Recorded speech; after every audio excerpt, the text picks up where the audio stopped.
Hello, everybody. Welcome back to the channel. We're live from Los Angeles and we are going to talk about watches. Um, I am continuing with my coverage of the Geneva sessions by Phillips Watches. It is an online auction that's going to close in a little more than 4 days. So we have still time to explore some of the pieces that we didn't get to last night, but the tradition of this channel, so to speak, is to post a link right here in the chat. Of course, as always, you are more than welcome to join me on StreamYard. The link is there pinned in the chat. Um, when it comes to the auction, I usually go through pieces as I have prepared them, as I have thought about them, as I've obsessed about them in a way, but you're more than welcome to send in a super chat with the lot number, and I'm happy to change tracks and jump immediately to that lot and serve you with as much historical and horological detail as possible. I also started a very humble goal of 5 super chats of $2 or more for an extra hour of watch talk. So after I finish my coverage here, if we reach that goal, I will most certainly go talk some more about watches, probably about some of the new releases from Geneva Watch Days. I think that's a good topic. But please hit the like button, and as always, to warm things up, I'm going to start with some of the uh, pieces that I posted about on Instagram. This was a busy day. I actually had some backlog as well, and there were a lot of interesting watches today too. So I just um, could not post them. So I uh, started with celebrating Arina Sabalenka from the day before with that beautiful bejeweled iced out bust down Audemars Piguet chronograph that she brought with herself to New York. It is a piece rendered entirely in 18 karat white, pink gold, the classic chronograph size of 41 millimeters.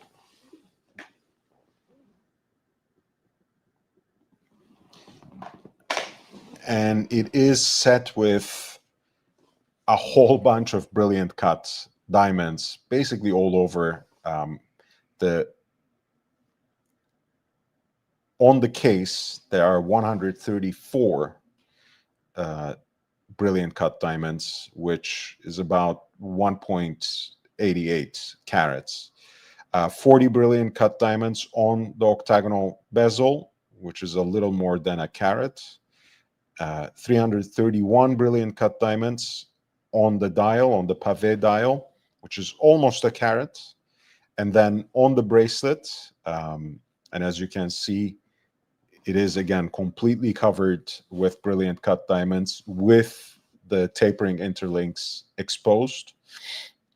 And there are 632 brilliant cut diamonds amounting to roughly 5.16 carats.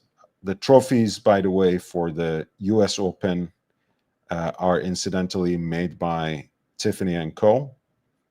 So there is a good chunk of product placement there already. Great, space jacket from Nike as well.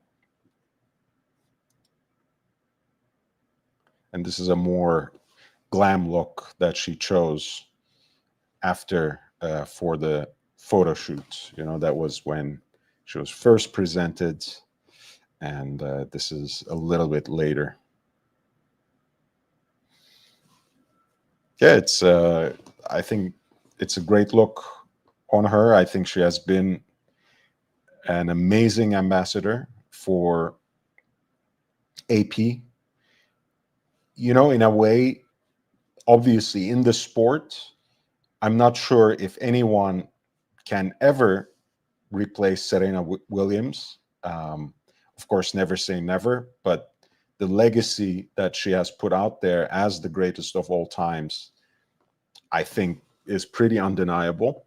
But that being said, as an ambassador for Audemars Piguet, uh, as an active tennis player with that title, with that task, um, Arina Sabalenka has been doing an incredible job in slightly more than a year for which she represented the brand. She's a very dominant player on her best day. And if she can make those best days more frequent, she can be near unbeatable with for some years to come. So that's great. And she was wearing for this tournament the reference 26-242 OR that has been entirely gem set with brilliant cut diamonds from the factory.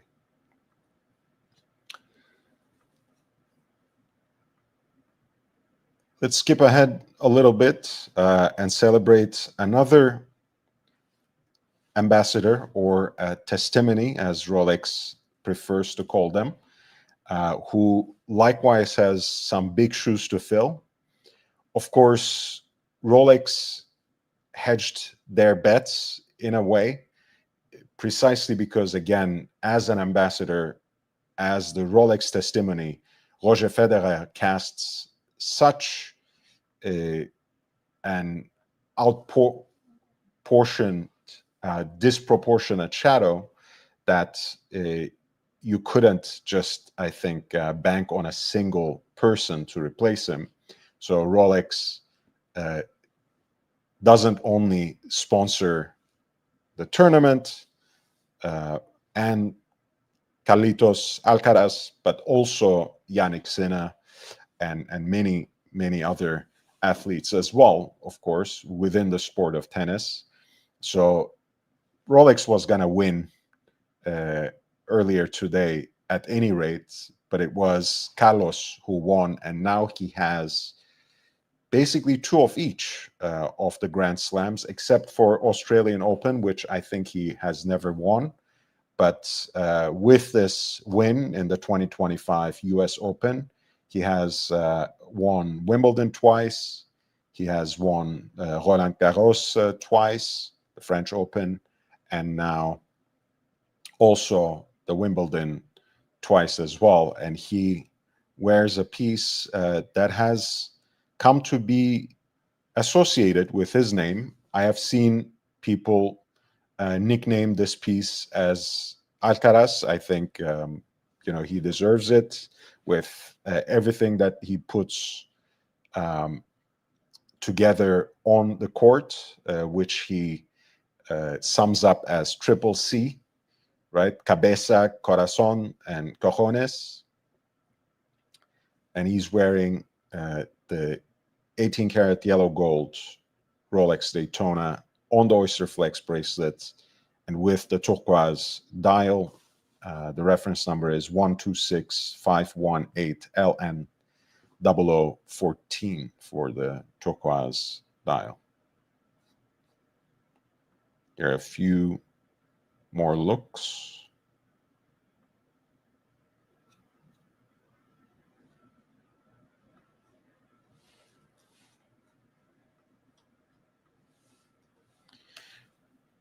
Please hit the like button if you're enjoying it. Again, this is a little bit of a trend because if you look at Native American jewelry, which has become part and parcel of course, this country's kind of Western look. If you look at Middle Eastern and North African jewelry as well, you see this sort of blue, the turquoise, whether it is in natural stone or simply as a color, usually combined with silver jewelry, right? That has, of course, a lot to do with cost-related issues for sure, uh, reasons, I should say. However, it also has, pardon me, um, but it also has some aesthetic um, predilections behind it as well. But it seems that a lot of the luxury watch brands are now leaning on combining turquoise with yellow gold. Of course, this was a slightly newer release.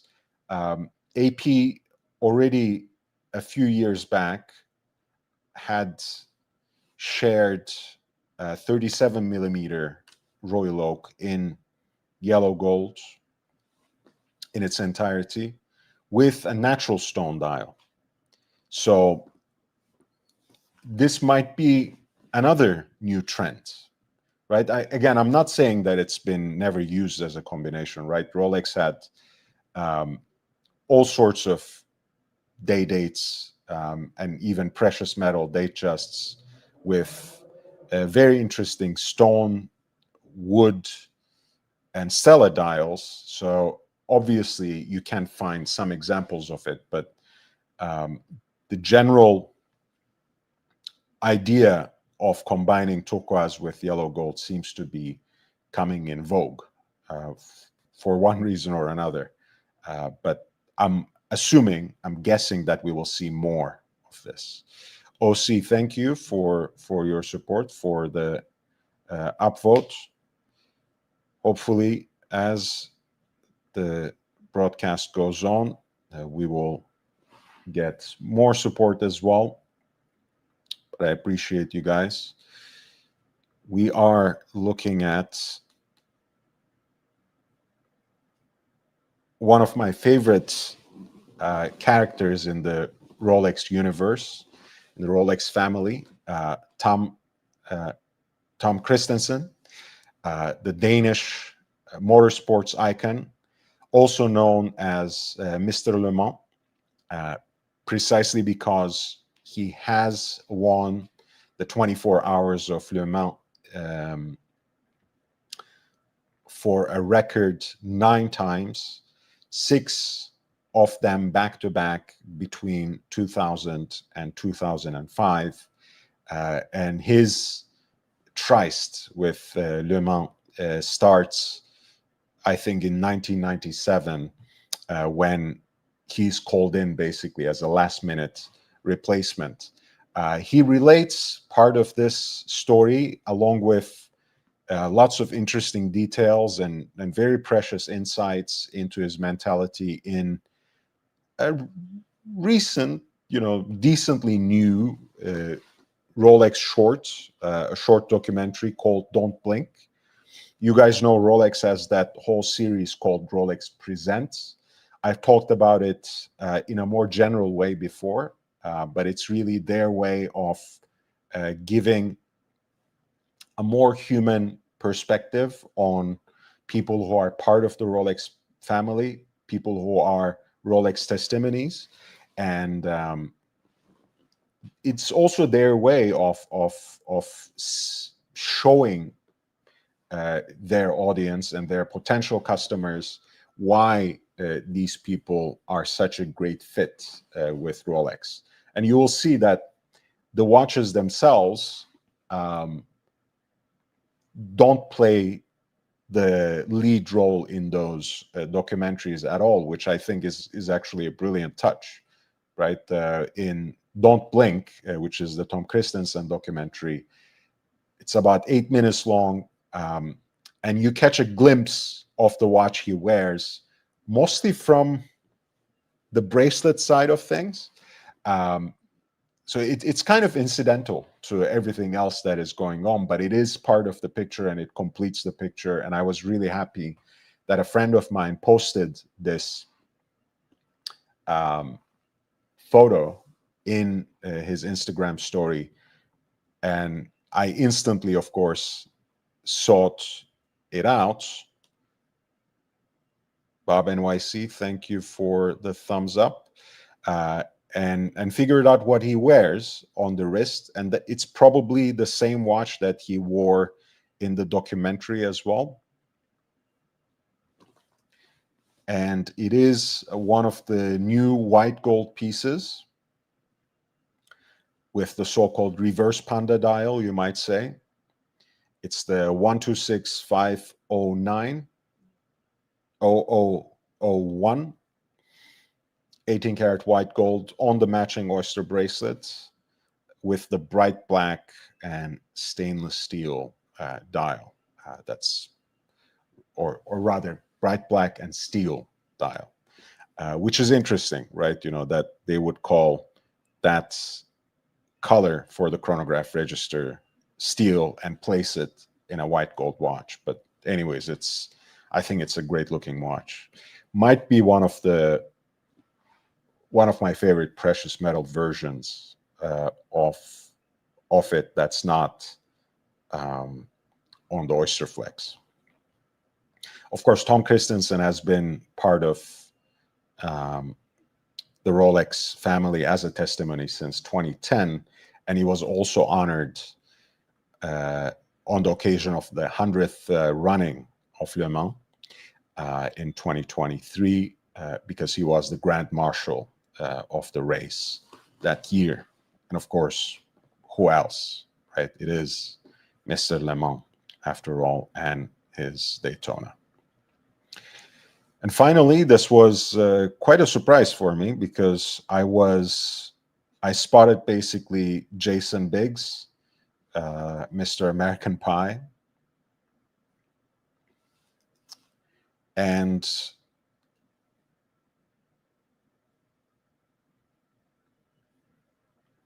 I was just fishing for better quality photos, as I usually do once I spot the watch, identify it, and start thinking about what I will say about it.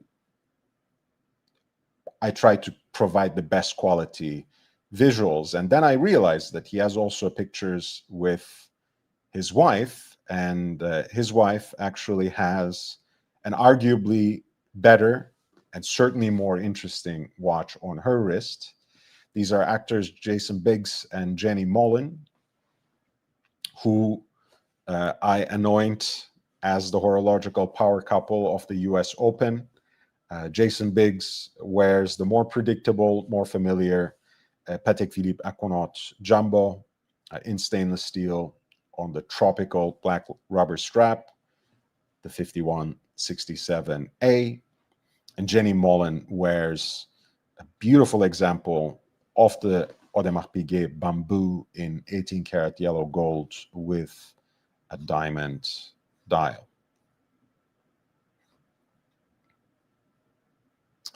The bamboo, of course, is a very unique offering. Part of AP's age or era of reimagining the wristwatch. Of course, Royal Oak is part of that constellation.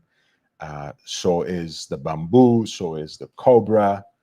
So is many other designs that, in the face of the quartz crisis, tried to present the wristwatch as an aspirational, luxurious object, an exquisitely crafted piece of jewelry in its own right. And in this case, the design has an ultra-thin octagonal case with a beautifully finished bracelet that consists of tapering cylindrical links. And of course, those links themselves resemble bamboo stalks. And that's where the name comes from. They're intricately bound to form together the case and the bracelet. It's a beautifully designed watch. Not to everyone's taste. I don't even know if I would wear one myself, but it certainly is a looker, and it's a very unique piece. Hi, Ryan. Nice to see you, man. So, with that being said, we can, I think, come to the Geneva sessions. I've started talking about this auction yesterday night, and hopefully I'll be able to tackle it tonight. I posted the link. So if you want me to privilege or prioritize a particular lot, please send me the lot number with a super chat, and we will go from there. Again, if you have any other watch related questions, feel free to pose them as well in the same way.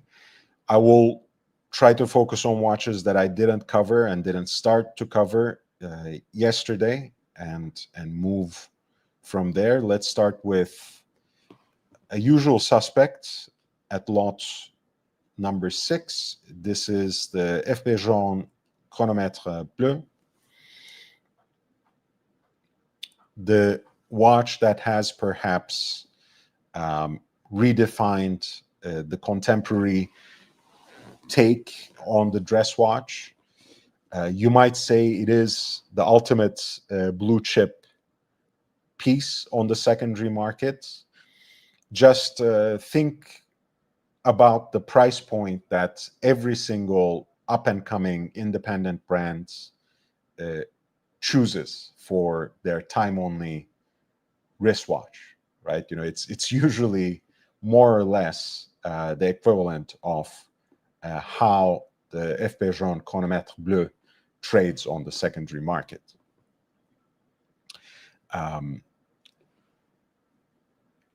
The dial itself, of course, is the main part of the attraction. FP Jaune has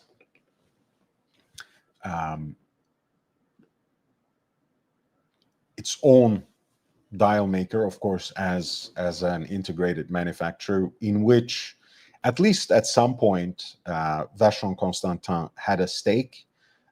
Certainly the early versions, at the very least, of the blue overseas dials were likewise made in the same facility that makes FP Jaune's dials and this chrome blue dial of chronomètre bleu.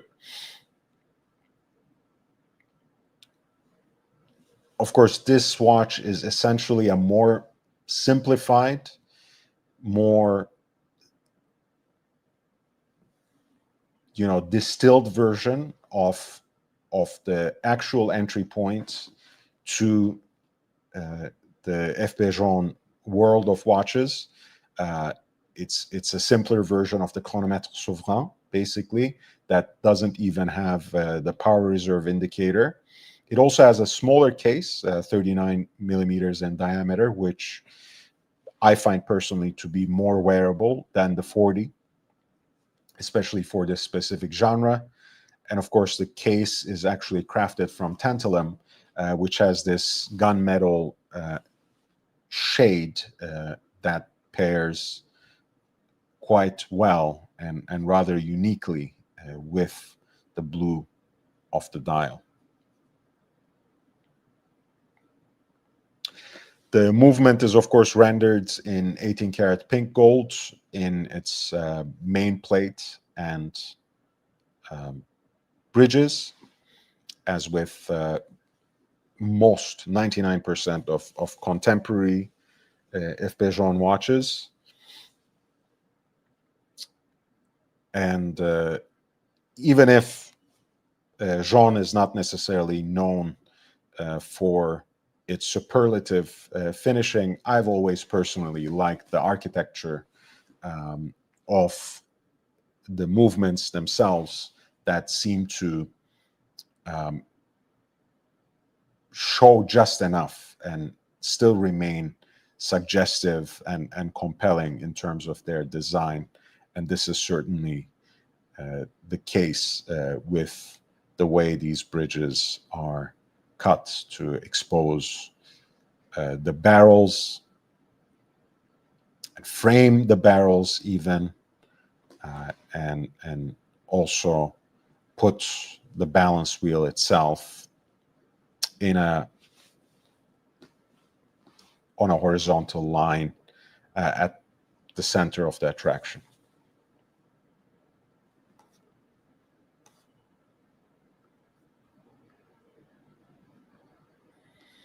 And the dial itself is, of course, a chameleon both in terms of how the larger backdrop presents itself in different types and different angles of light, but also because of the radially grooved finish of the asymmetric seconds dial that gives you yet another shade of blue. Hey, Basil, thank you so much. This is so valuable for me. Hello, YB and chat. Love to see you, man. Ryan Hoffrey says, smash the like and drop our man some super chats, please, gents. Thank you for your support and your willingness to play the hype man, Ryan. It is appreciated. Lot number 6 had a pre-auction estimate that was set in the range between 37,400 in US dollars to 74,800. Yet it is currently being bid at 80,000 Swiss francs with more than 4 days to go. And that already makes it a 6-digit piece, 100,000 in US dollars.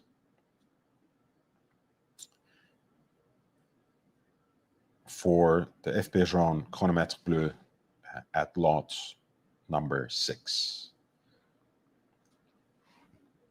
Thank you for being here, everyone. Please hit the like button. Since we have just finished Monza, maybe this could be an interesting piece. Scuderia Ferrari, over the years, had many different suppliers, many different horological houses that sponsored them. And Girard-Perregaux was one of them. This was a partnership that was born in the 90s. And it included a number of different pieces, largely chronographs, and at times even beautifully complicated chronographs. The reference 8020 is not necessarily the most complicated, but it's also quite beautiful. This particular version is in yellow gold. It's an automatic chronograph with a blue dial that, of course, with many rich blue dials, sometimes gets this purplish shade or look.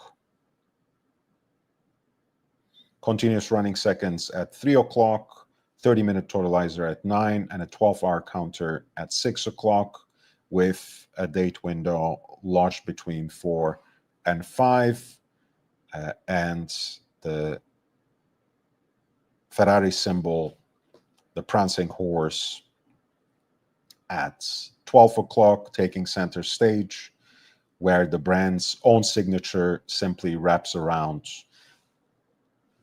the hour counter at 6 o'clock. The case is about 38 millimeters in diameter, if I'm not mistaken. Let me double check. Yes. And this particular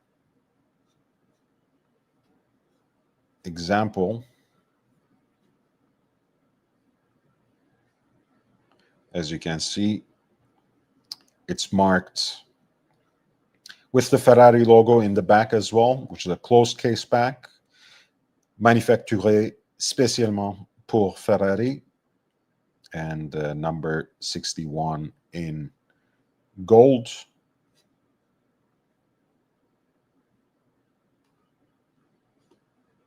And it does come with a presentation box as well, as as its original stamped warranty card. Included in the package is also product literature and the outer packaging of that box as well. Lot number 7, which is a piece that started without reserve. This is a Girard-Perregaux chronograph made for Ferrari in 18-karat yellow gold with a rich blue dial. The piece is currently being bid at 6,500 in Swiss francs, which amounts to 8,150 plus in US dollars.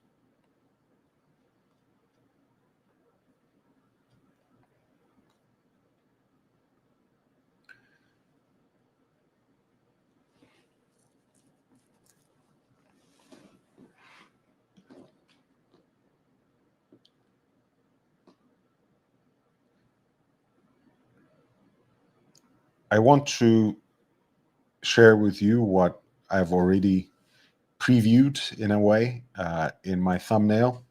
Urban Jorgensen, as you guys know, is a newly revived brand that is now under the leadership of Kari Voutilainen and an investment group based in the US. And they have a lot of exciting new releases, which I want to talk about once I lay my hands on them. But there are already in the secondary market some very interesting pieces that have been made by the previous incarnation of the brand, so to speak. And that was itself a revival that included Kari Voutilainen, and I'm sure you can already see the aesthetic resemblances between Kari's classic Van Uyt and this Urban Jorgensen case design with its stepped bezel, teardrop lugs, observatory style hands, Breguet numerals, and the guilloche dial. This particular example is from a 50-piece limited edition. It's a 40-millimeter stainless steel dress watch with a hand-wound movement, the reference 1140.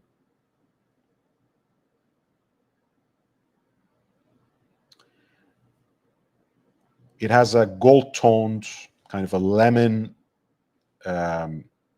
guilloche dial that has a coin edge framing for each of the sectors of the main dial, a basket weave pattern for the oversized second subdial, kind of honeycomb pattern, engine turns at the center of the dial, applied rhodium-plated Breguet numerals, and an observatory-style set of hands made of stainless steel and a white gold in equal measure. Let's say it that way. I mean, the beautifully finished loop is in white gold, and so are the stems. Or rather, I don't know what you actually call those parts, but you know what I mean.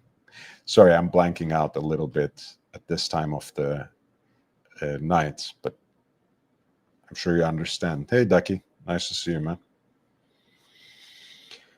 This is Urban Jorgensen reference 1140, an example of a 50-piece stainless steel limited edition run. This piece had a pre-auction estimate for its value set between 12,500 to 24,900 in US dollars. With more than 4 days to go, it is currently being bid at for an amount more than 16,300 in US dollars. That was lot 14 for a stainless steel Orban Jurgensen dress watch, reference 1140.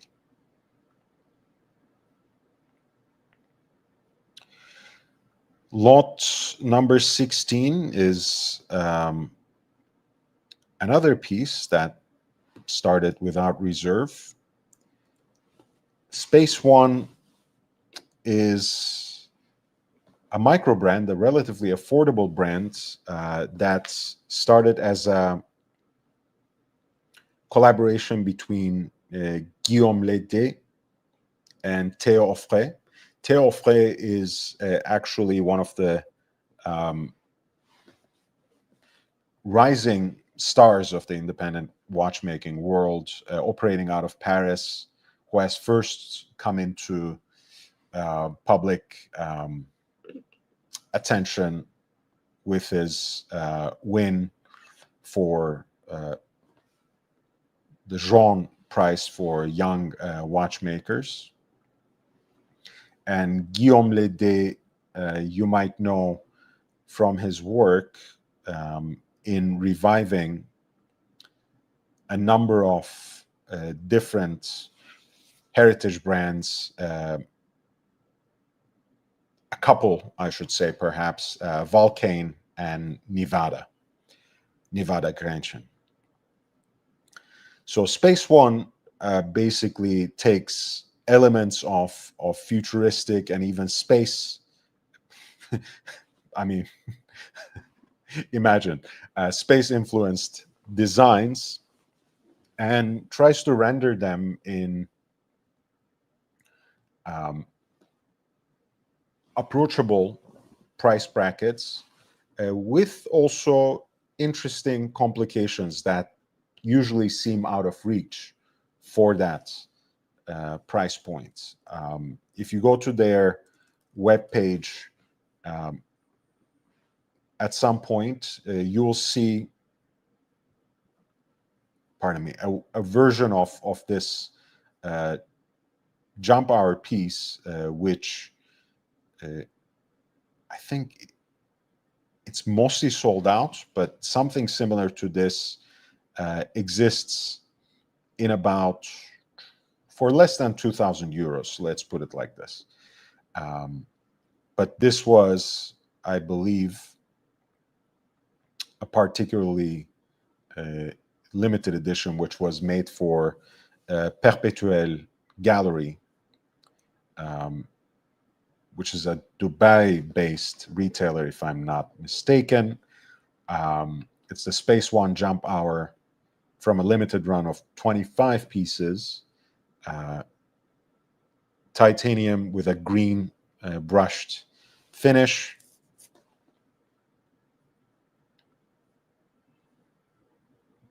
And as you can see, the digital display for the time is actually rendered in Hindu Arabic or Eastern Arabic numerals.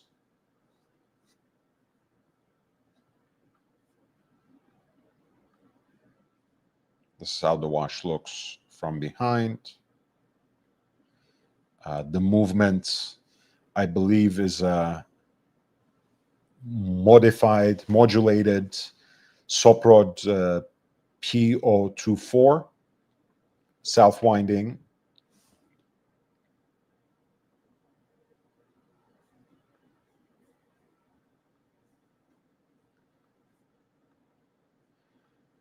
And this piece, of course, comes as a full set with the green brushed titanium piece matched with a rubber band that's in a kind of forest or hunter green.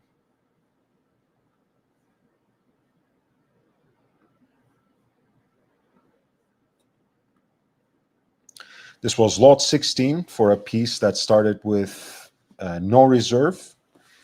Space One jump hour watch from a limited edition made for the Dubai-based Perpetuel Gallery, with more than 4 days until closing. The piece is currently being bid at 2,200 in Swiss francs, which equals to a little more than 2,750 in US dollars.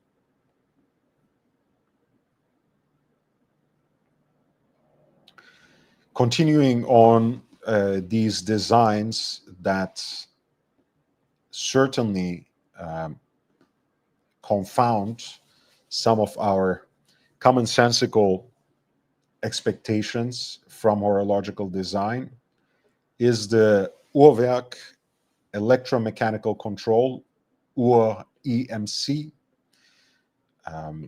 This is also a limited edition.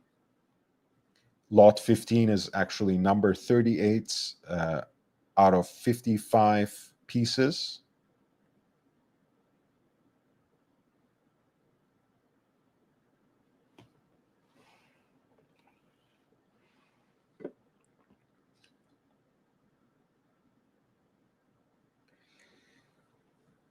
The unique feature of the watch is this indicator for its precision, which isn't only displayed for the user on the dial, but can actually be manipulated by the wearer, by the user. It is this crescent that is facing towards the right-hand side on the dial, plus minus 20.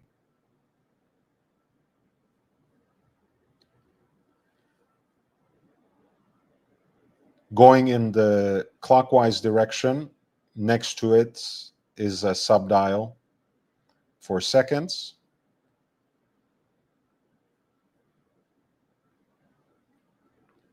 Hours and minutes,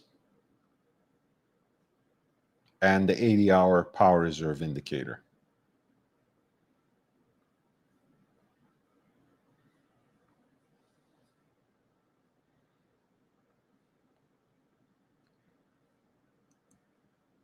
The piece is rendered in titanium. It has a hand-wound movement.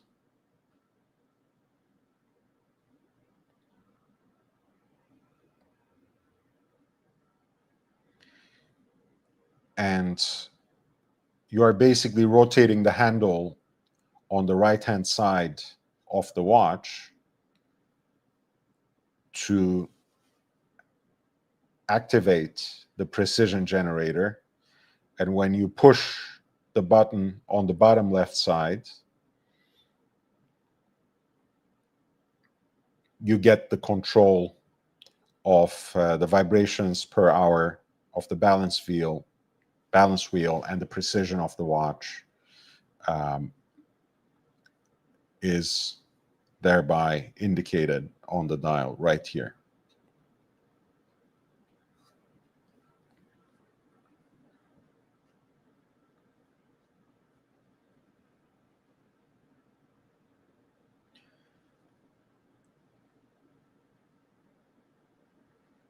And you can adjust the precision of the watch via screw on the case back, as you can see here.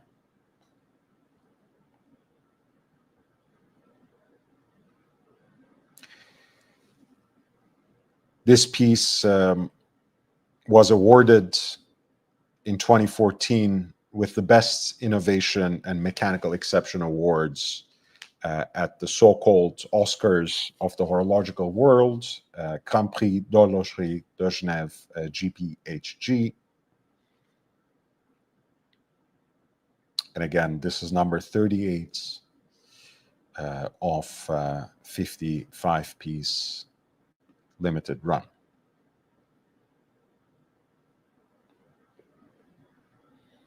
A very interesting piece with not only a unique aesthetic, but also a very rare complication.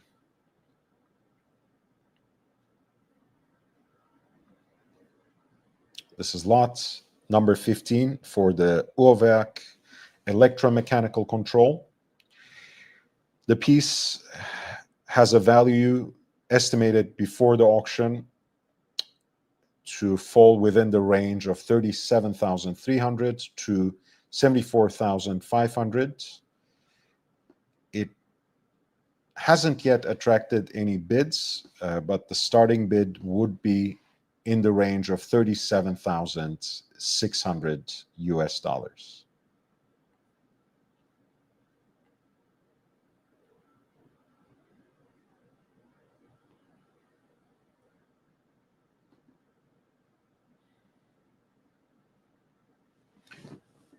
Let's go to something more classically inclined for lot 21.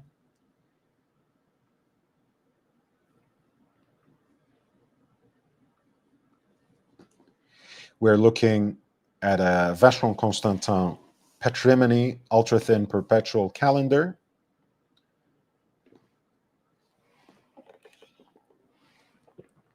With the classic caliber 1120 QP that the house still uses.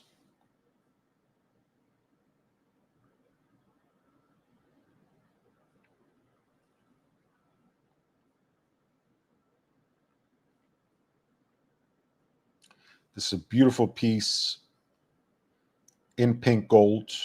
The case is 41 millimeters in diameter and has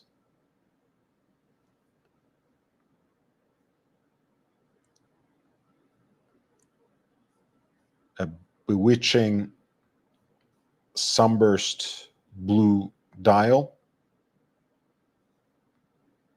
that I think actually pairs well with the different shades of blue that you can see on the dial, whether it is the unique reflections on the grooves of the subdials or the backdrop of the moon phase indicator.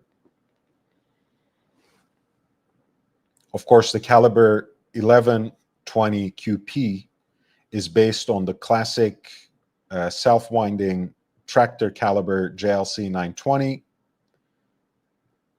Pardon me, as you can see in its architecture here.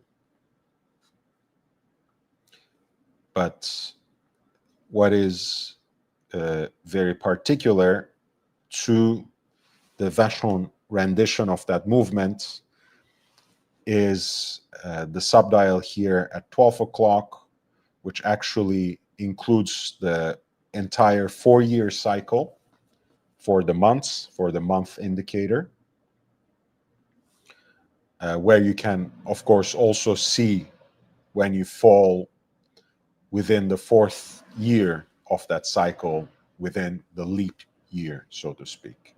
There's a pointer date at 3 o'clock, day of the week on a subdial at 9 o'clock, and an aperture, which is in the shape of a downward facing crescent for the moon phase indicator at 6.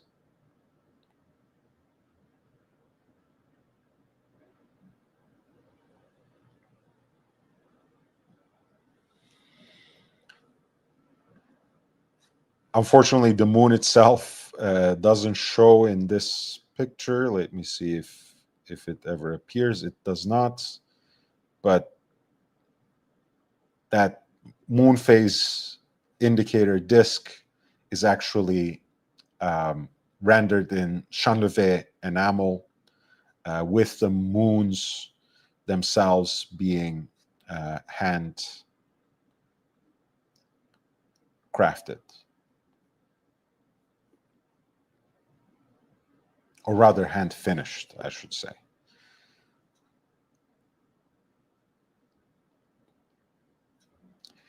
This is lot 21 for a Vacheron patrimony ultra-thin perpetual calendar in 18 karat pink gold reference 43,175. The piece had a pre-auction estimate set between 18,800 to 37,600 in US dollars. It is currently being bid at 20,000 in Swiss francs, which is just north of 25,000 in US dollars.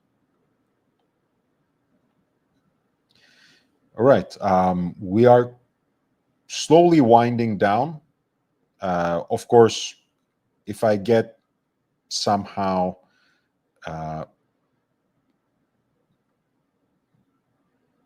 four super chats in the next few seconds of $2 or more, maybe I will extend, or maybe I will just start. All right, this is what I will do.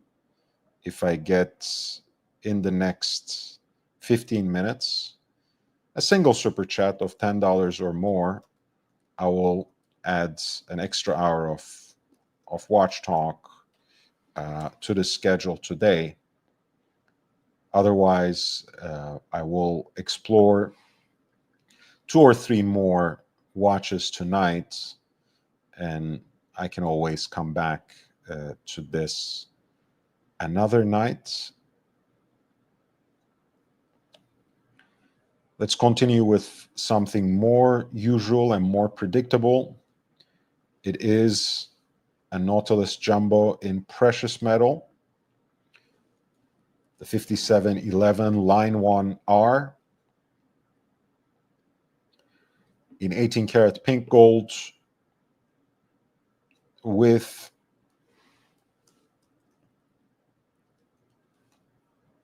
an interesting bronze brown or chocolate brown, sometimes they also call it dial.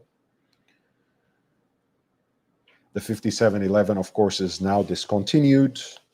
The only jumbo in the Patek catalog today, the only time and date Nautilus in those classical proportions, is the 5811 in white gold. Of course, we are expecting all sorts of interesting releases for the upcoming 50th anniversary of the model. But until then, the secondary market remains rich in variants that carry lots of premium, and the pink gold does not fall short of that expectation. This piece had a pre-auction estimate set within the range of 126,000 to 250,000 in US dollars, and with more than 4 days to go until the auction closes, it's already being bid at 110,000 in Swiss francs, which amounts to almost 138,000 in US dollars.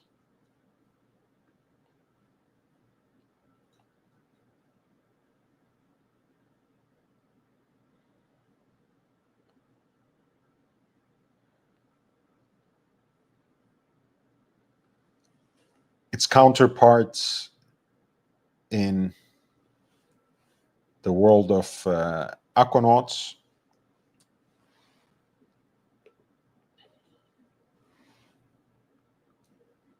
this is the 5167R.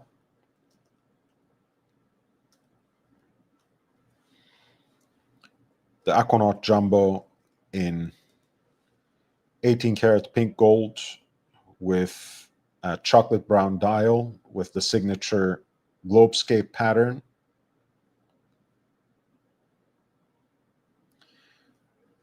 Paired with an integrated tropical style rubber band that basically mimes and repeats that pattern on the dial. basically rendering a different take on the whole concept of integrated design. The watch itself has its origins in a military-related field watch oriented inspiration, which you can, of course, see in its richly loomed hands, as well as the oversized Arabic numerals that serve as hour markers that are also filled with luminous material.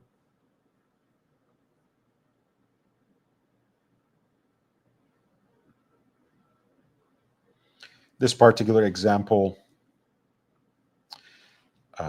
comes from year 2014, and it does arrive with its original certificate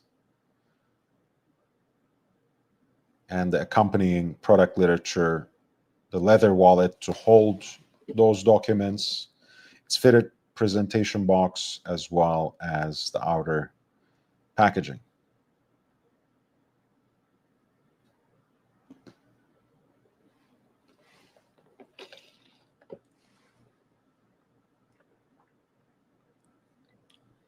Lot 29 was the Patek Philippe Aquanaut Jumbo in 18 karat pink gold, 5167R-001, which had a pre-auction estimate set between 37,400 to 74,800.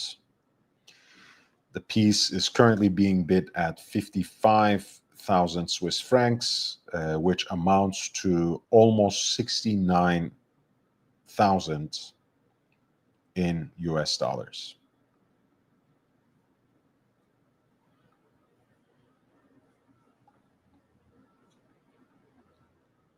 Okay, the very last piece for the day, we're looking at lot 33, the very last piece, of course, barring any last minute super chat interventions. We are looking at the Alang und Söhne Lange One perpetual calendar. This piece being a self-winding watch, kind of flips the layout of the classic asymmetric dial of Lange 1 with the weekday indicator taking the place of the power reserve indicator. Of course, you still have an eccentric dial for hours and minutes.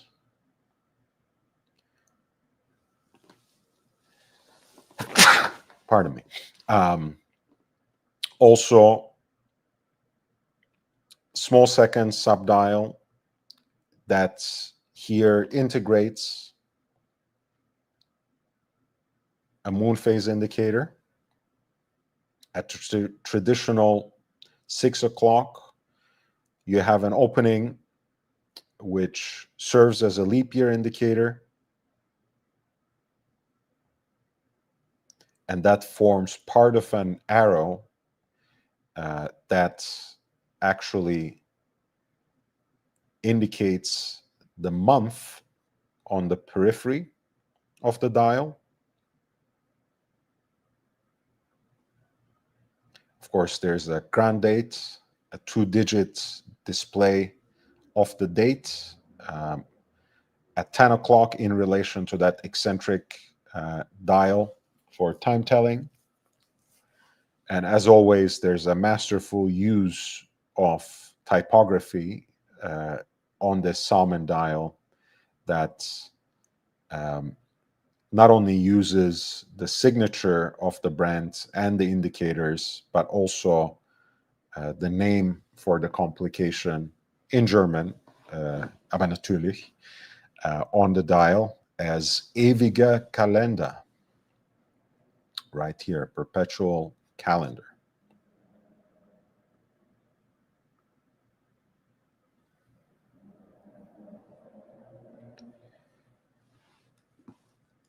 The piece is in 18 karat white gold paired with a pin buckle in matching material. The salmon dial version is part of a 150 piece limited edition.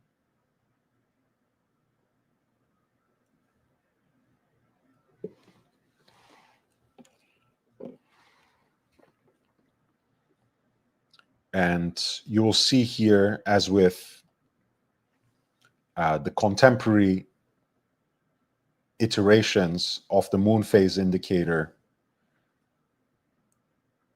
in Lange's watches, there are two superimposed discs within that moon phase indicator, one of which, of course, makes its revolution in a lunar month, right? That will give you the phases of the moon. And the other disc actually makes a revolution in 24 hours, and it depicts in equal measure the night sky and the day sky. So it serves as a day-night indicator as well, beautifully combined into one single romantic and captivating complication that can be peeked through that opening. Hey, Patek Chris, we were just about to close. Maybe we have, again, in the absence of any additional prods in the next 4 minutes, we have one or two more watches to discuss, unless that $10 super chat comes for the extra hour. But we were looking at lot 33, which is an A. Lange und Söhne Lange 1 perpetual calendar, the reference 345056 in white gold with the limited salmon dial made in less than 150 examples, or rather in exactly 150 examples. The piece is currently being bid at 80,000 Swiss francs, which amounts to roughly 100,000 US dollars, actually a little more than that. All right, possibly the last watch of the day. Let's look at the remaster, because this is a series that AP resurrected last year.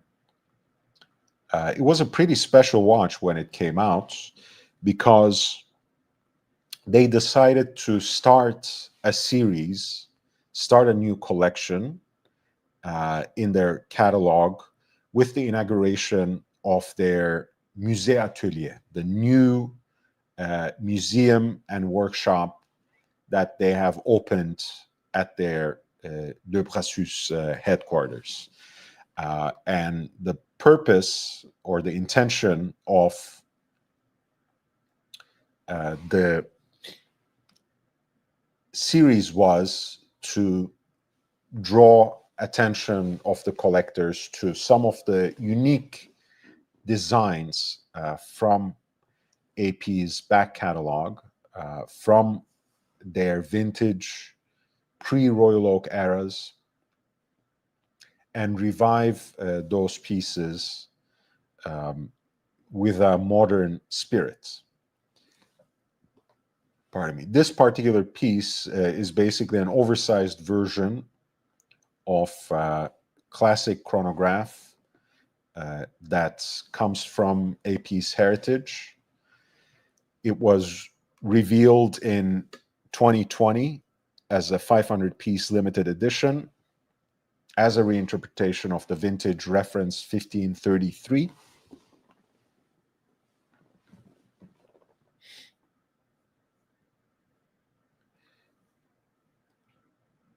It is a two-tone piece that combines 18-karat pink gold with stainless steel. Beautiful round case with teardrop lugs.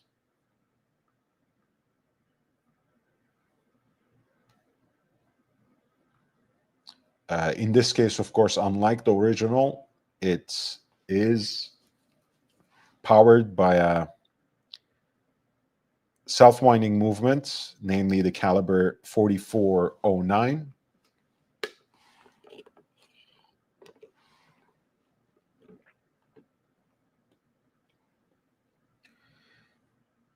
The Remaster 1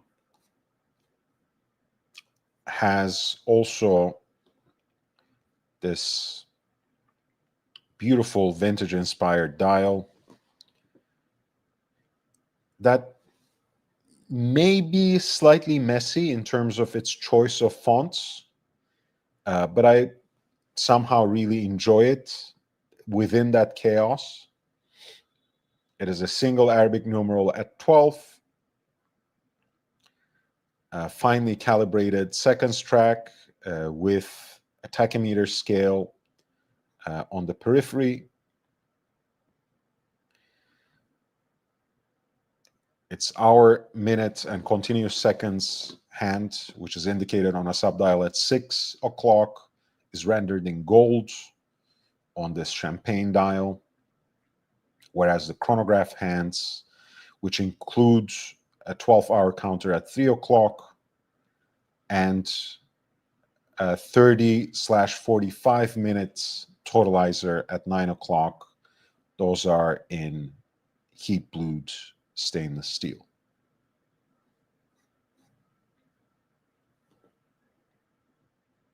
I like those bean-shaped pushers as well. The watch is a little oversized for my taste. Kidney-shaped pushers. I think that's a more common way of putting that in English. I really love the design, but I find the piece a little oversized for such a vintage-inspired creature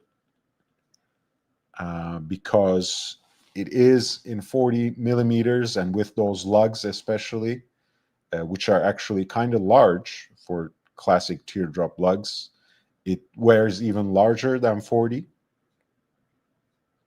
So the reference 26595 SR actually ends up, I think, being a little oversized for what it is, which, I had a similar problem with the Remaster 2, but that might be just, my own nitpicking more than anything.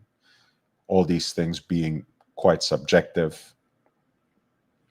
This is lot 36 on the Geneva Sessions, which is an online Phillips watches auction based out of Geneva. This piece had its value estimated before the auction to be in the range between 14,800 to 24,700. Oh, Captain, let's keep this train rolling. Thank you so much. Wow. It's been quite a bad streak for a while. That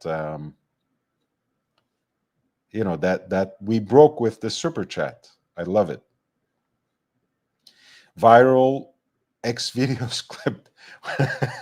That's a beautiful nickname. Cara amarilla, a yellow face. Yeah, this is exactly what it is. And as it happens, the color of that super chat is yellow too. So I guess the Remaster 1 has brought us some good fortune. Thank you so much, Captain.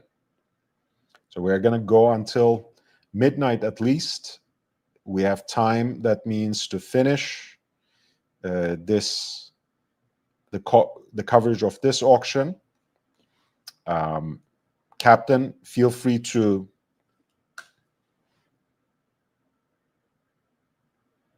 tell me if you want me to look at any particular watches, name a lot. If you want, Ducky was saying in relation to the remaster, it's weird for the front of the case and the back of the case to be of different materials. Well, I mean, that's, it comes with the territory of a two-tone watch, right? It is kind of weird, but in this case, it's pretty intentional because if you go to, actually, let's do that very quickly. AP 1533, that was the original inspiration of this watch. You see? That's the aesthetic that they were trying to replicate. So, it was quite intentional that they rendered it in two-tone exactly like that, right? With a pink gold bezel, kidney-shaped pushers, and the crown also in pink gold, kind of matching the tone of the dial with the rest of the case, as you can see here, being in stainless steel.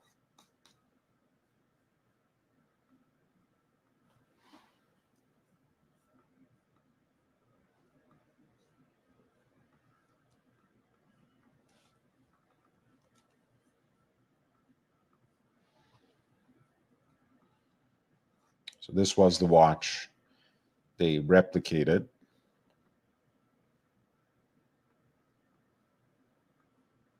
And I think aesthetically, they did certainly a great job. Again, the size is not really to my liking. I would really love to have seen them re-engineer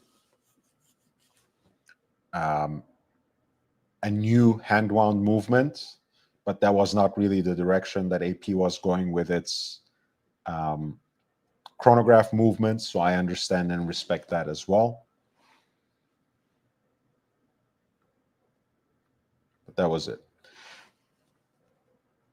Coming back to the auction, since Captain said he leaves it to my discretion, but he does have a predilection for APs. Let's see if there are any APs that I didn't yet cover here. Yes, there is. The chronograph. Lot 55 is the Royal Oak chronograph in 18 karat white gold with a salmon dial. This is a relatively early example of the Royal Oak chronograph, so it is 39 millimeters in diameter, rendered entirely in 18 karat white gold with a salmon tinted Grand Tapisserie dial, as is the case with the precious metal versions of the Royal Oak chronographs of the time. It has these square hour markers, which help you to identify it visually pretty quickly. The AP initials at 12 o'clock with a seconds track, minute track on the periphery of the dial that is radially brushed, and the chronograph registers framed with rhodium-plated rings and radially grooved for an accent, continuous running seconds at 6, 12-hour counter at 9, and a 30-minute totalizer at 3 o'clock with a date window at 4:30. Solid case back.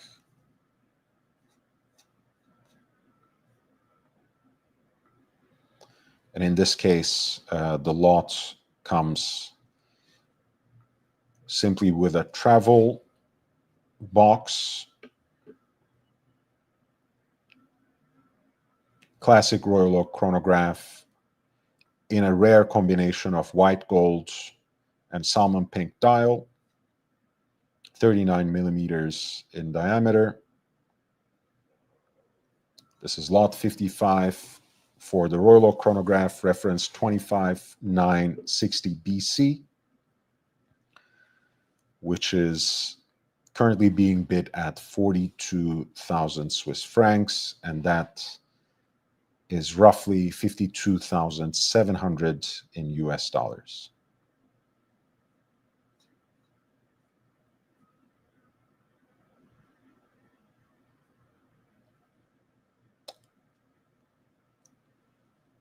There was another watch that I wanted to discuss. I really love this other Urban Jürgensen, which is a very different case design with spider-like lugs.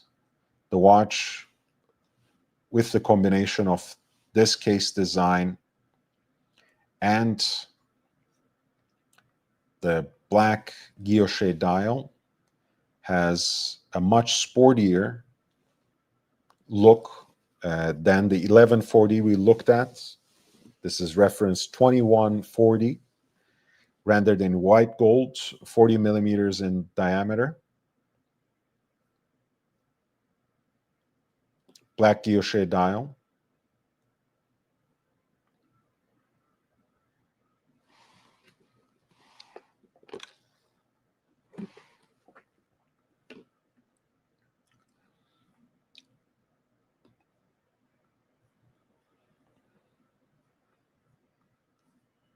It has a hand-wound in-house P4 lever escapement movement.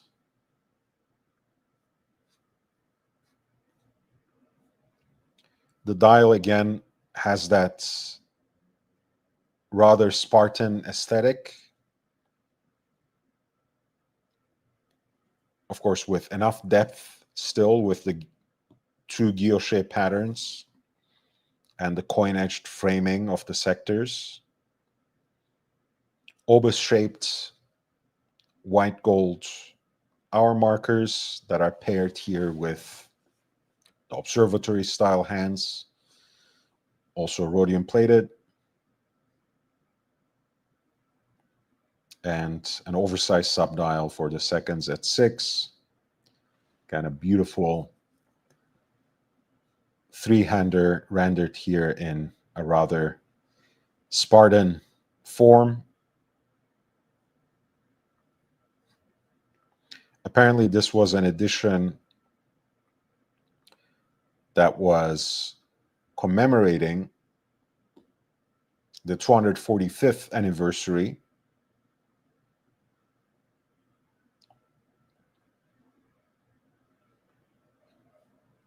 and it is accompanied with its certificate of authenticity that is dated November 14th, 2019, with the accompanying product literature, hang tag, commemorative book, travel case, presentation box, as well as its outer packaging. Look at that presentation box with its blue veneered look. Wow. Beautiful aesthetic.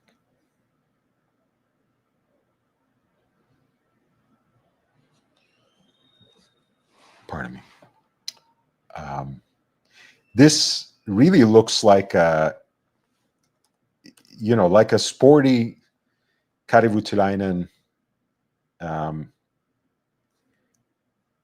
in a budget,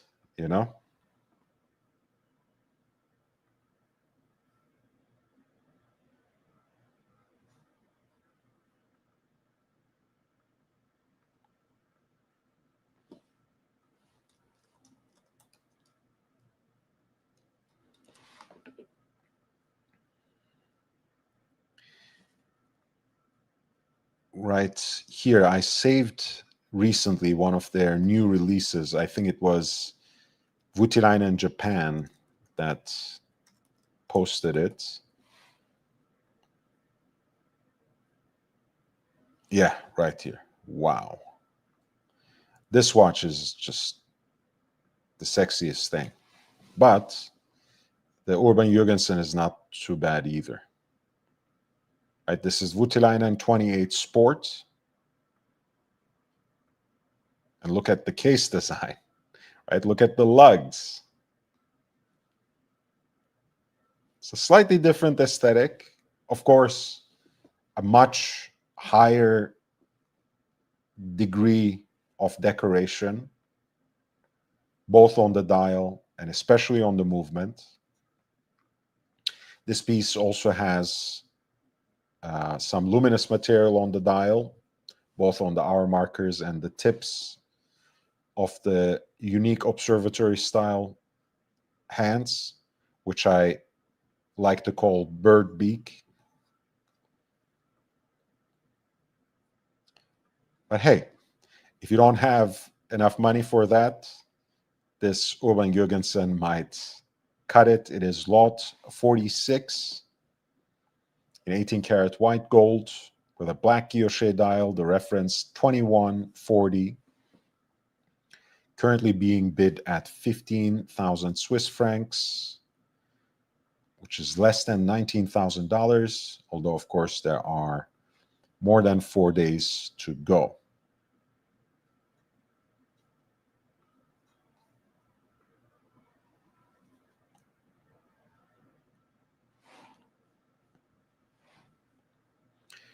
Lot 48 is the Nautilus Comet, arguably the first complicated Nautilus, the reference 3710 line 1A dot 001. The comet refers to the slightly off-center power reserve indicator at 12 o'clock and its unique layout. The signature is at 6 o'clock for this black dial.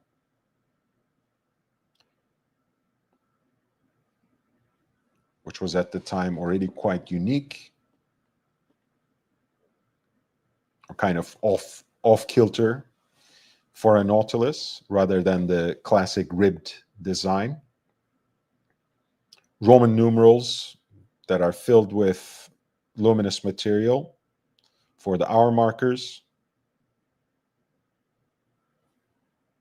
Ooh, look at that. Something slipped quality control, it seems. Do you see how off one of the ones of that Roman 12 is? Yuck.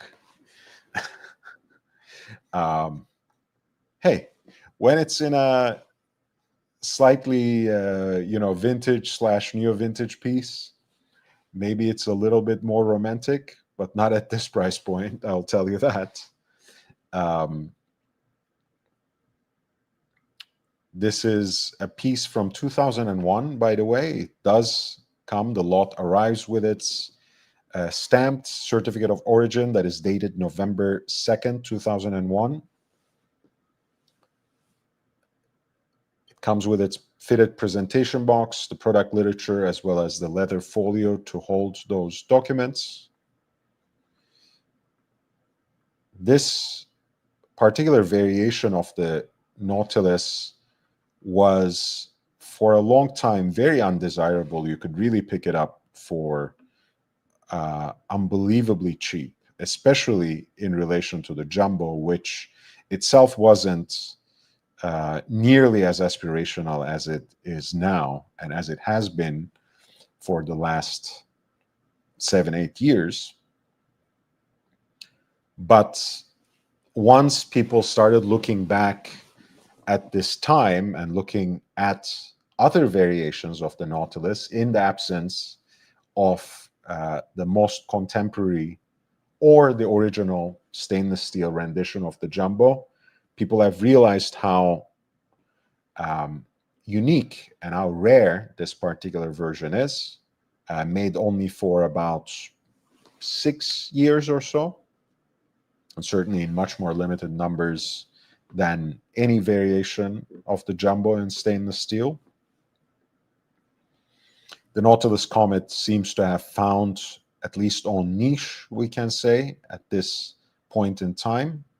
And this example at lot 48 for the Patek Philippe Nautilus reference 3710 line 1A is currently being bid at 42,000 Swiss francs, which is almost 52,700 in US dollars.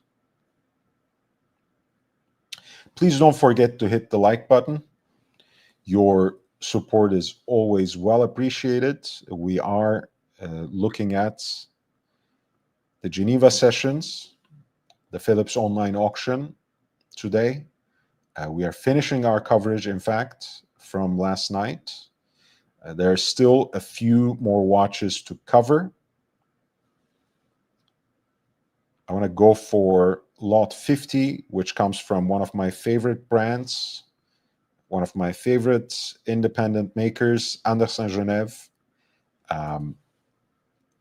They have been one of the earliest independent brands. Sven Andersen was a true pioneer when he set off on his own path in 1980.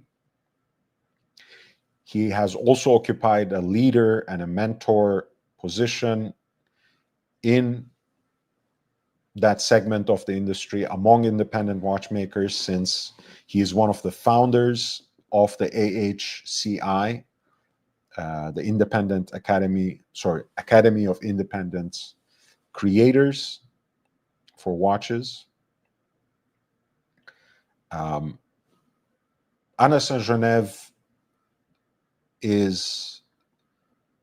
really has like two signature lines, right? One, the World Timer wristwatch, which is a piece that they have made consistently for the last, basically for their entire independent existence, for about 45 years. But since 2020, they have been also making these beautiful jump hour pieces that use the dial as a stunning canvas for traditional crafts. And in this case, you have a platinum piece, 38 millimeters in diameter, which has a dial that begins with a pink gold base with a unique losange motif, like you can say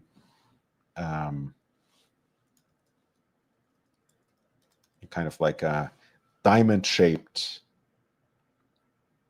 motif, like a medicinal cough syrup, a cough drop, you might say, shape. Of course, it is much more magical and complex than that.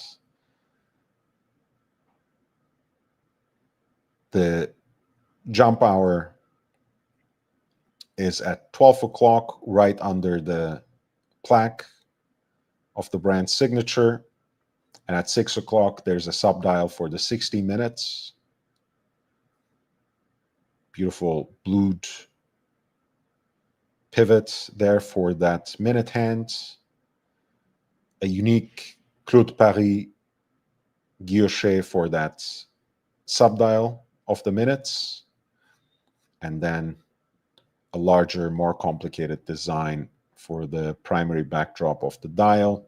The platinum case is stunning and has these soldered lugs with distinct shoulders. And even the accent they chose, even the shade of the blue they chose for the brand signature, as well as the railroad track for the minutes on that subdial, is exquisite.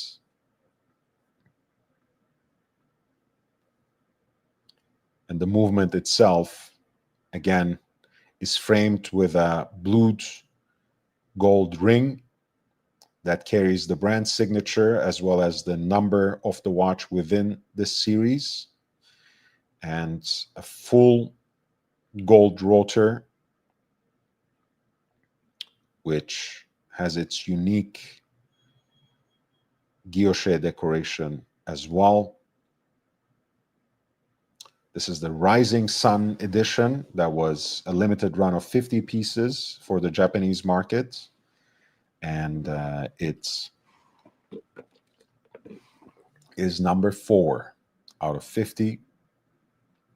At lot 50, the piece is currently being bid at 28,000 in Swiss francs. And of course, it comes with the full set of its original accessories.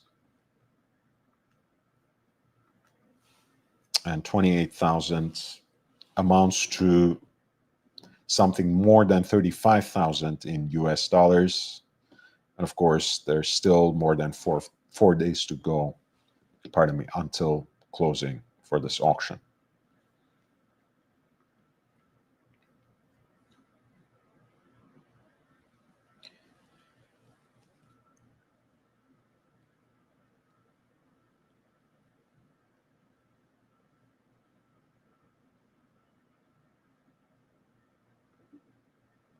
Let's go for something different, which is lot 79, made by the traditional clockmakers, which have gone rogue for the last decade or so and have more and more industrious designs.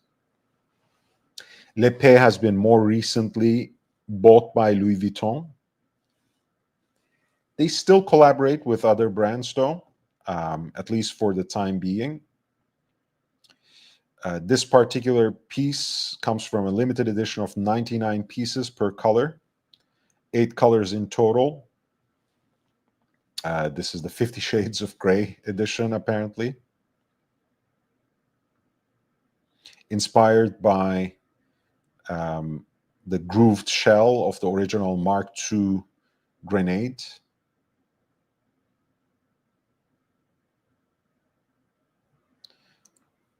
It has a digital expression of hours and minutes, and of course, exposes the movements of the watch in this skeletonized form.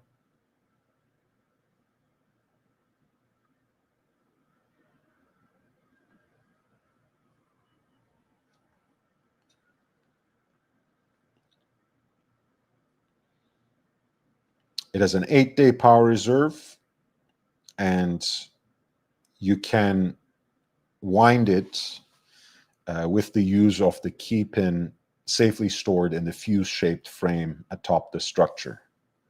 And to set the time, the pin is simply inserted onto the post in the center of the top plate.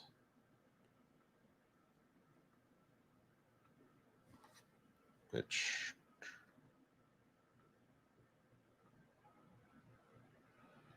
is here, I believe. Here you wind, and then there is, I think somewhere here, the time setting function. Let's see if we can see it from the top here, perhaps. Not quite.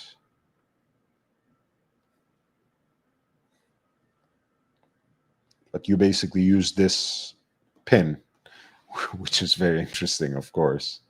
Kind of, scary to both wind the grenade clock and to set the time on it.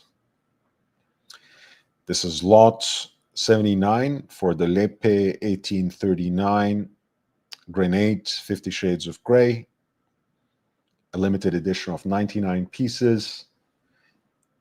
This one is currently being bid at 10,000 in Swiss francs.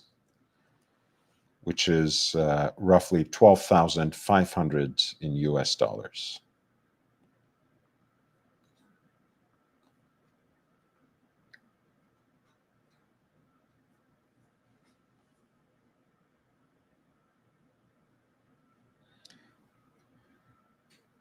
At lot 80, we have the FP Jaune Octalune in platinum with a white gold dial.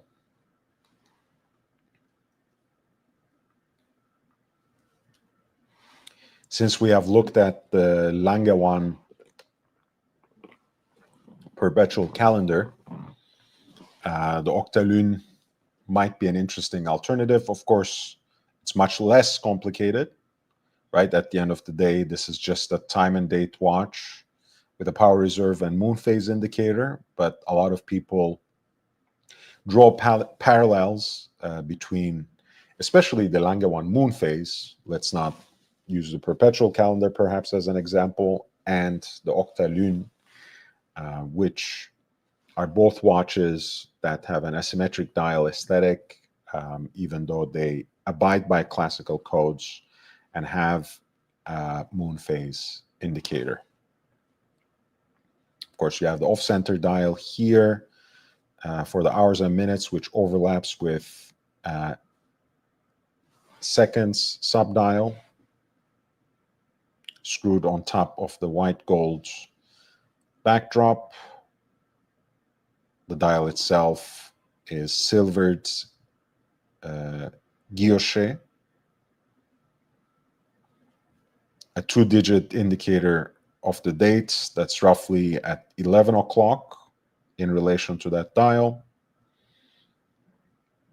Pardon me, at 8 o'clock you have the power reserve indicator for 120 hours for a full 5 days, which was the longest for a self-winding movement when it was introduced in 2001.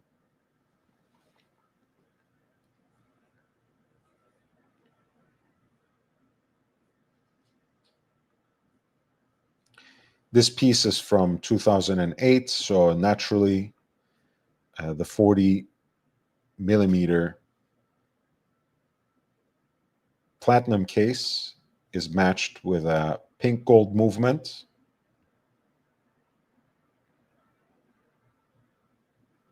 Of course, also paired, the 18 karat pink gold movement is paired with a 22 karat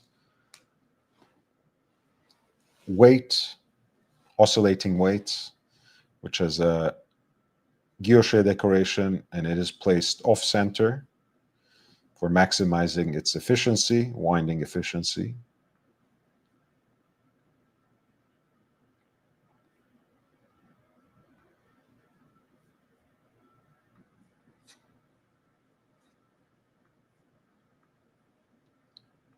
And of course, it has roughly at 7 o'clock that downward facing crescent-shaped aperture, which gives a glimpse to the moon phase indicator on the dial.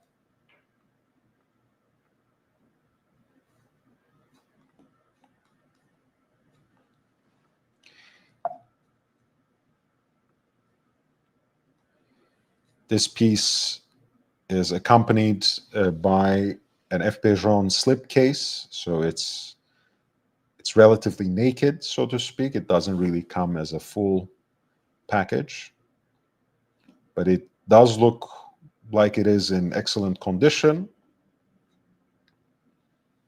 Lot number 80 is a platinum FP Jaune Octalune, a self-winding wristwatch in platinum by Jaune with an oversized date display, power reserve indicator, and the moon phase indicator. The piece is currently being bid at 85,000 in Swiss francs, which is more than 106,000 in US dollars.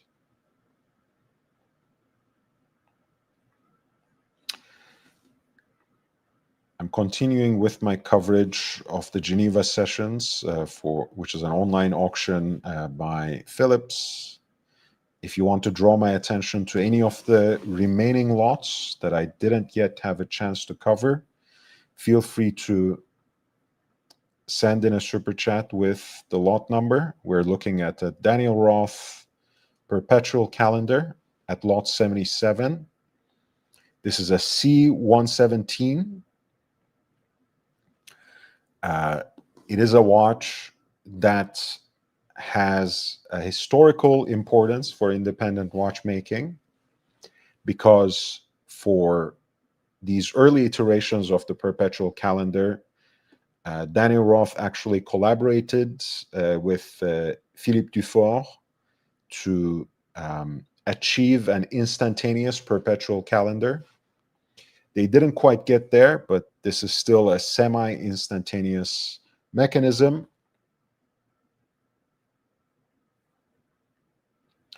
The piece is rendered in that classical double ellipse shape in yellow gold with a beautiful silver gray guilloche dial with the pinstripe decoration. Each and every sector is framed by a coin-edged finish.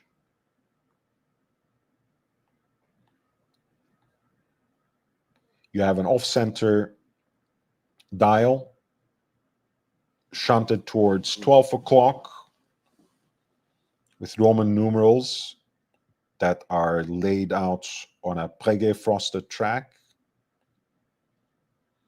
The arrow hands are rendered in stainless steel and heat blued, which is a great complement to the moon phase indicator that you can glimpse through a porthole at 12 o'clock at the center of the dial.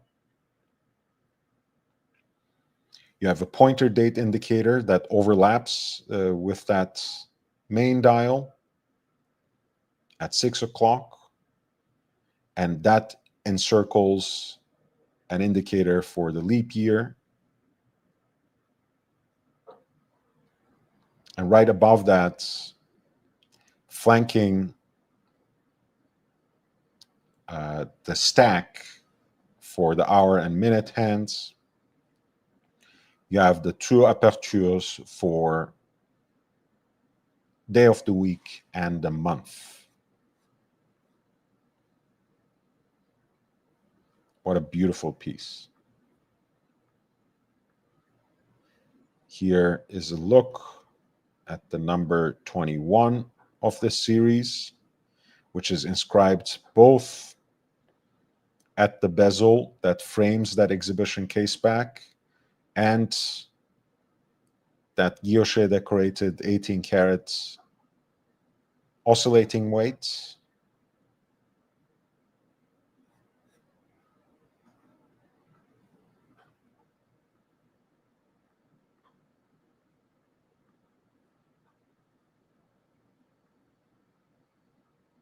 And you can see it comes with the matching setting pin as well as a buckle that's shaped following the same elliptical lines as the case. Very beautiful. And apparently lot 77 is accompanied by the certificate of origin or ownership, the fitted wooden presentation box. We have already seen the setting pin and the outer packaging. This is the Daniel Roth C117,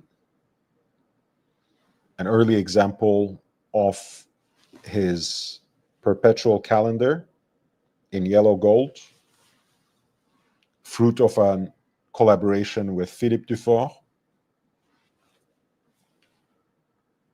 This piece is currently being bid at 20,000 in Swiss francs, which is a little more than 25,100 in US dollars.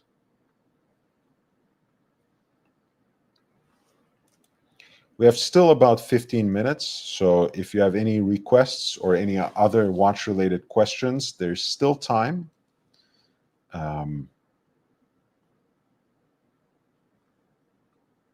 But all of that being said, we still have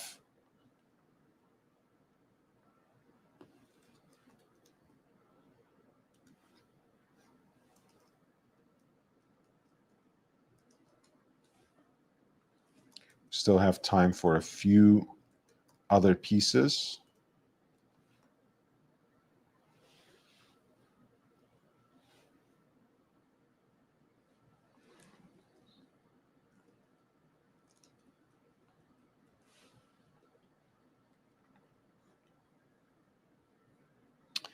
Lot 78, I was just talking with Ken in Aussie Expat Discord about the idea of a Nautilus offshore. And I was telling him that I consider references like the oversized references like the 5979, which is a 44 millimeter chronograph, or the 5990, which is the travel time chronograph, kind of like a Nautilus overseas because of, Nautilus offshore because of these oversized dimensions, right? Here, for example, the 5990, in terms of its thickness, is more than 12.5, which, of course, compared to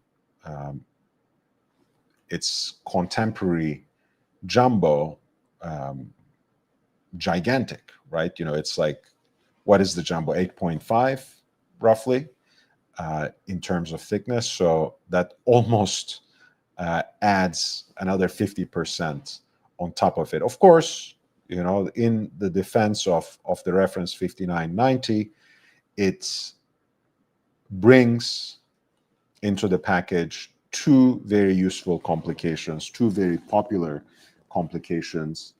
So its popularity is not only because of the more robust dimensions that it introduces into the Nautilus collection, but also because of the usefulness that its complications inspire. At the end of the day, it does avail itself of the modern self-winding Patek Philippe chronograph movement. Here, the CH28520C FUS. So it has that single chronograph register, which is a 60-minute counter at 6 o'clock. That is visually counterbalanced with a date indicator at 12 o'clock. It is also flanked with two porthole style indicators for day and night for both the home/reference time as well as local time. And of course, it being a classic Patek Philippe travel time watch, has a skeleton hand for reference time, which you can set in a jumping fashion using the two pushers at the 9 o'clock side at the left flank of the case with 1 hour increments back and forth. This is the stainless steel version with the gray dial, now discontinued and replaced with the more popular and maybe more commonsensical blue dial. This is the 59 line 1A dash 001. The current model would be 59 line 1A dash 011 with the blue dial.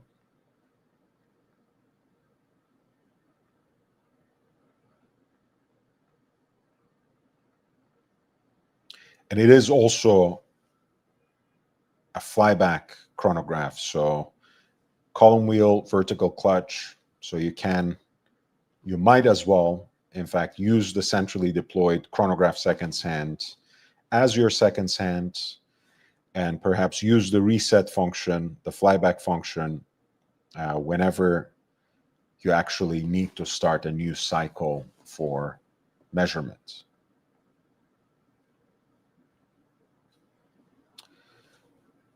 Lot 78 comes with the full set of its accessories, including the certificate of origin from April 24th, 2018.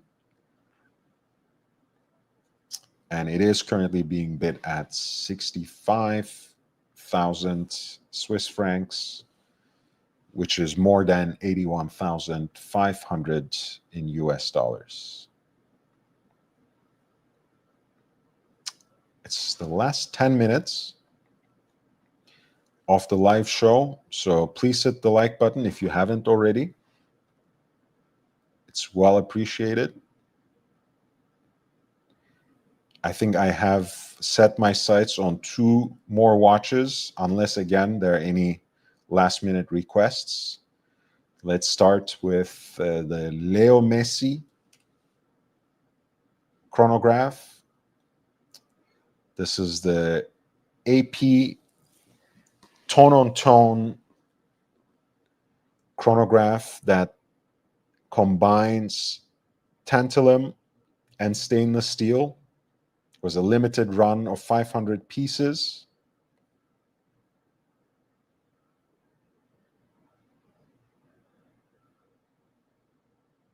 Stainless steel case with an octagonal bezel rendered in tantalum.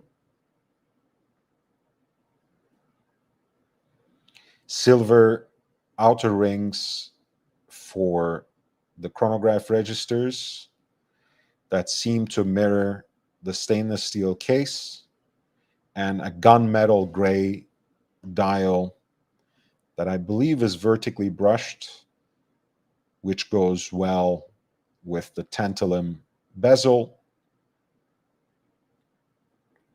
There's a date window at 8, and it has a background. It has a wheel that has a background which matches well with the dial.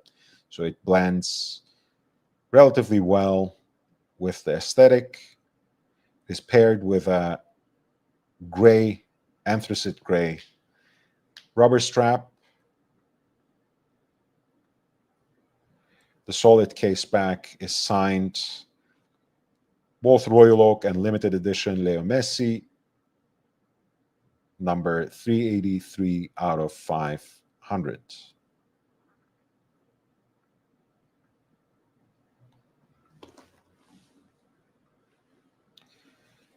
The piece comes with its presentation box as well as its guarantee dated August 2013.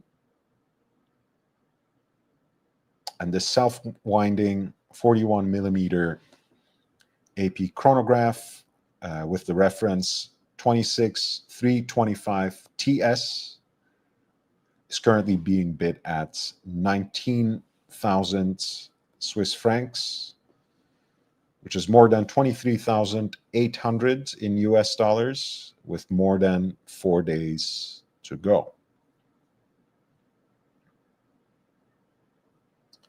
All right, so I wanted to look at lot 74, and I might have time for one more watch after that, which is always good.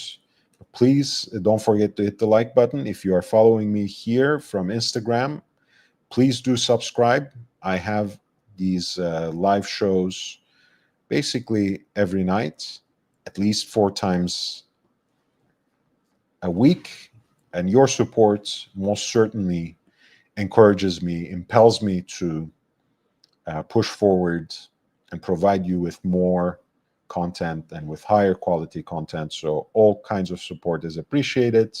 I outline some of the options in the video description, but of course YouTube already gives you a few, so feel free to show your support, show your appreciation. We are looking and we are in fact completing our coverage of the Geneva sessions by Phillips. This is lot 74 for an Abel perpetual calendar in platinum with its distinctive design that pairs the platinum case 40 millimeters in diameter with a pale gray textured dial, Roman numerals for the hour markers, and a perfectly balanced 4 subdial configuration with the moon phase indicator at 6 o'clock.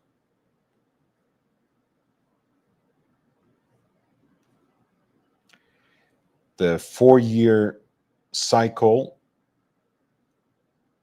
with the indication of months is at 12 o'clock, and it serves also as a leap year indicator. The moon phase is surrounded by the 12-hour counter.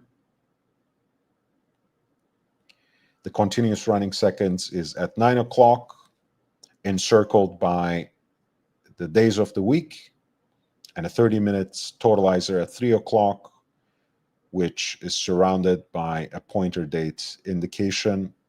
The tachymeter is inscribed on the rejo for this perpetual calendar chronograph in platinum. Looks at once quite stately and rather sporty as well. I think they paired it with a shade of blue that's maybe a few shades too light and too much lavender leaning for my taste. But anyways, I think this would look very beautiful with like a Prussian blue or even a classic navy blue strap.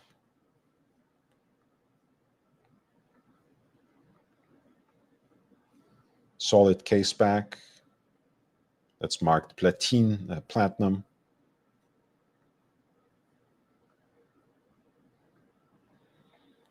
It does come, lot 74 comes with an Abel presentation box,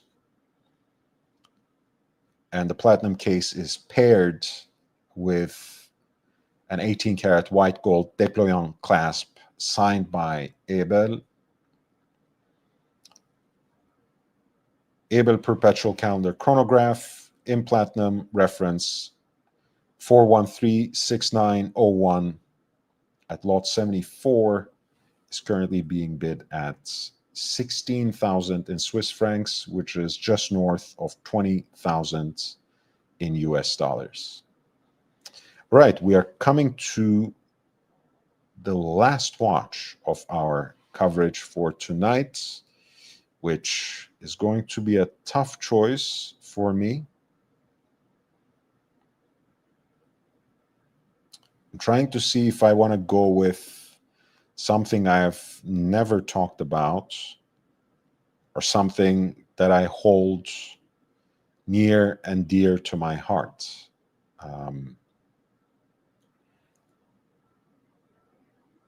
One of my favorites, I think I'm going to go with the Patek that I really like, one of my favorites of recent time. Okay, let's go to lot 69. It's almost midnight, and we're looking at one of the multi-scale chronographs that Patek Philippe released as a limited edition to commemorate their 175th anniversary more than a decade ago. These were part of the celebrations that centered around a watch art exhibition based in London. The reference 5975 was, at least for me, the most beautiful and intriguing rather, editions. It was made in 400 examples, each in each shade of gold, and another 100 in platinum, so 1,300 altogether. This is one of the yellow gold versions, one out of 400.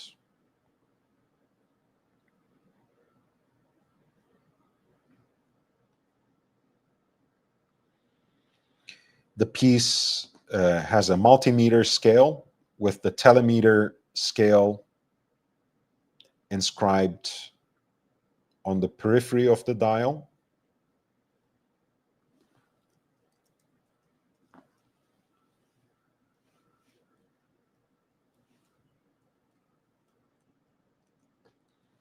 A pulsometer.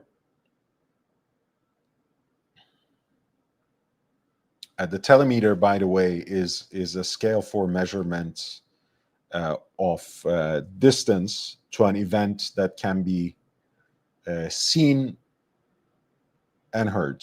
It can be a lightning strike. It can be shelling, right? It can be like a war. Not the romantic philosopher. Like in a wartime situation, right? In a trench-like situation, you hear the fire, engage the chronograph, and once your trench is hit, you stop, and the centrally deployed chronograph seconds hands will stop, roughly indicating the distance of the enemy in relation to you, in relation to your trench. The pulsometer is kind of a doctor's watch, a scale, a chronograph scale for a doctor's watch. Here it's graduated for 15 pulsations, which means, you start the chronograph, count to 15, and where the second hand stops gives you a rough indication of the patient's heart rate, and then snailed within the center of the dial, you have the classic tachymeter scale that, of course, is in a way the sportiest of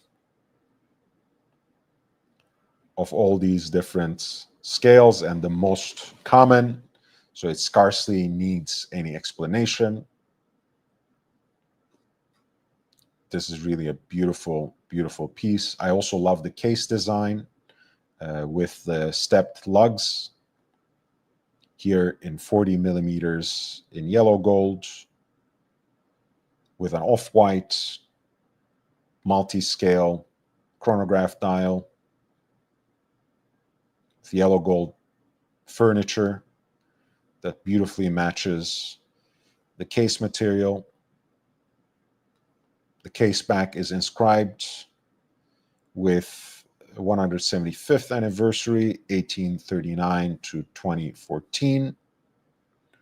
And this particular example at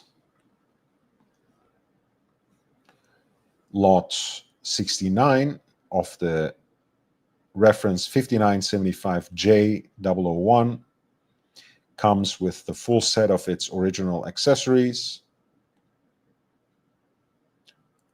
The piece has a pre-auction estimate set between 43,500 to 86,900, and it has not yet attracted any bids, but it really should.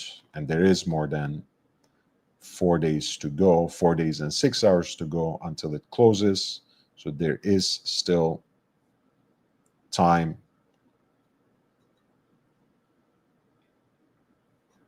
for this beautiful example of the 5975J at lot 69. All right. Thank you so much, guys. I really, really do appreciate you.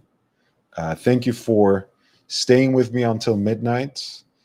Thank you especially to Captain, who helped me reach my goal, and Bezos, who has contributed the only other super chat of the night. So love you both. Both are also members of the channel, so they have been supporting me in more ways than one. If you want to do the same, it's pretty straightforward on YouTube, but there are some alternative ways of supporting the channel, detailed in the description of this video. In either case, I really appreciate you. Thank you for being with me in the chats, following me from Instagram, where I posted the link. And I will see you in the next one, which hopefully will be tomorrow night, maybe even earlier. I'll try my best. Don't forget to hit the like button on your way out. Subscribe. Follow me on Instagram. Share the links with fellow collectors and other watch enthusiasts so we can expand this community that comes together around passion for and deep knowledge of wristwatches. I will see you in the next one. Stay safe, stay healthy, wear and enjoy your watches. Goodbye.